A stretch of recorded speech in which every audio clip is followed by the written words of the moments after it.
ఎప్పుడైతే తెలుగుదేశం పార్టీ జనసేన వాళ్ళ అభ్యర్థుల ఫస్ట్ లిస్ట్ రిలీజ్ చేశారో ఆ రోజే రాష్ట్రమంతా మీరు చూశారు వైఎస్ఆర్సీపీ సంబరాలు చేసుకుంది. అంత ఏమంటారో అంత పేలవంగా ఒక candidate list Telugu Desam Janasena release చేయడం జరిగింది. మొన్న ఈ ముగ్గురు కూటమి ఏదైతే ఉందో బీజేపీ తెలుగుదేశం పవన్ కళ్యాణ్ మీటింగ్ జరిగిందో దాంతో అందరికీ అర్థమైపోయింది 175కి 175 వైఎస్ఆర్ కాంగ్రెస్ పార్టీ రాబోతుంది, మళ్ళీ జగన్ అన్నే ముఖ్యమంత్రి కాబోతున్నారని. అందరికీ నమస్కారం. ఏదో ప్రచార పేరు లేదండి, విజయ పేరులాగా ఉంది నాకైతే. ఇవాళ నేను ఒక గురువుకి శిష్యుడిలా రాలేదు, ఒక మామగారికి అల్లుడిలాగా రాలేదు, ఒక సేనానికి సైనికుల్లా వచ్చాను. ఆ సేనాని కోసం సైనికుల్లా వచ్చా కాబట్టి మీరందరూ దయచేసి మే 11 ఏం చేస్తారు? మన గుర్తు ఓట మోగిపోవాలి. ఏం మోగిపోవాలి?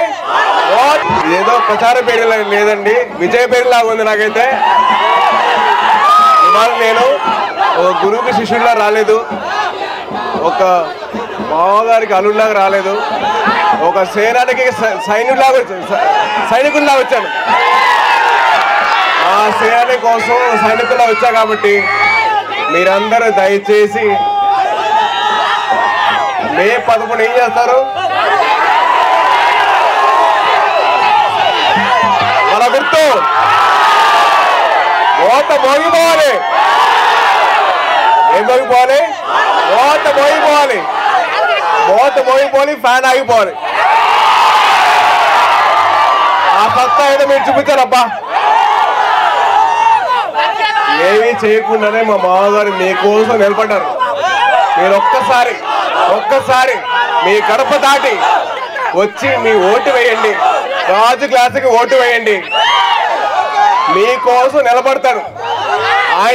ఆయనకంటే ముందర మేము ఉంటాం, మీరుంటారా? నిలబడలా ఉండంటే మిమ్మల్ని ఇలా కలుసుకోవడానికి చాలా ఆనందంగా ఉంది. అలాగే మిమ్మల్ని ఎప్పుడు కలుసుకుంటూనే ఉంటాను. సో దయచేసి మీరందరూ కలిసి ఓటు వేసి దేనికి? రాజు క్లాసుకే మన ఓటు, కూటమికే మన సపోర్టు. బ్యాలెట్ నంబర్ 4 మనకు ఓటు గుద్దేయాలి. Thank you. ఇప్పుడు ఆపరేషన్ లేకుండానే మోకాళ్లకు ప్లాస్మా ట్రీట్మెంట్. మీ ఆర్థోపెడిక్ సమస్యలన్నిటికీ రోబోటిక్ టెక్నాలజీ ద్వారా తక్కువ ఖర్చుతో శాశ్వత పరిష్కారం. Free consultation. ప్రతి ట్రీట్మెంట్ పై 20% డిస్కౌంట్. ఈ ఆఫర్ కొద్ది రోజులు మాత్రమే. త్వరపడండి. V9 hospitals 9281 465 842.